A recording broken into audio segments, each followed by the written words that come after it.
Inherited the worst recession short of a depression in American history. I was asked to bring it back. We were able to have an economic recovery that created the jobs you're talking about. We handed him a booming economy. He blew it. It wasn't booming. Blew it. We brought back, I was asked to bring back Chrysler and General Motors. We brought them back right here in the state of Ohio and Michigan. He blew it. They're gone. He blew it. So, Stuart, that soundbite about the economy was from the debate, but the New York Times has an article about hell freezing over. The New York Times fact-checks Biden on the economy. Wait, did you just say the New York Times fact-checks Joe Biden? Exactly. Hello. This is what it says. The economy was not booming in the final year of Mr. Biden's time as vice president, and Mr. Trump did not cause the pandemic recession. Under Mr. Trump, economic growth accelerated from 2016, spurred by the fiscal stimulus of tax cuts and increased government spending and continued monetary stimulus from the Federal Reserve. What do you say, Stuart? Oh, can we put this into plain English?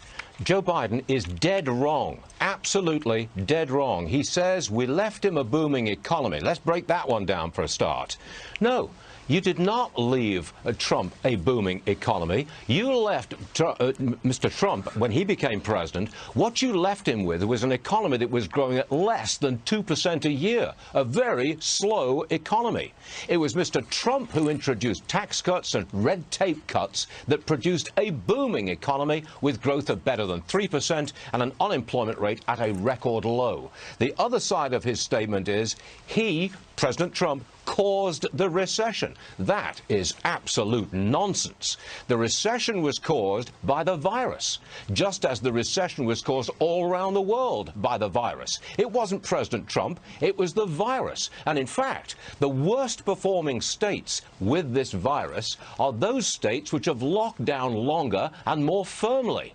It is the Democrats who have produced a lot of this really bad economy that we've known since March. But I got to tell you, Ainsley, we are now recovering rapidly from that economic downturn. We have a booming economy right now, and it's President Trump who has engineered that. Biden is dead wrong on the economy. And I think it's a little insulting to the American audience that they can pick up on it. It's like blaming Barack Obama for the Great Recession. It wasn't his fault. He came in, did it, and what he did after he's accountable for it, just like Joe Biden was in charge of the $800 billion stimulus, and there were no shovel-ready jobs. Where'd that money go? That's worthy of examination. But I think we're all smarter than that, especially looking, Stuart, as you have said, and the economist experts to believe that we're going to see huge growth in the third quarter because we had such amazing loss. And when you have double-digit unemployment and you get it down to single-digit unemployment, of course you added a lot of jobs. But when you inherit 6% and you get it down to 3%, technically you're not doing it, but it's a lot harder to get that extra 3% down for unemployed.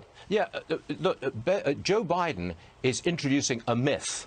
And he thinks that if he repeats it often enough, that myth will be believed. Maybe there's some truth in that. But the myth is that he handed President Trump a booming economy. Not true.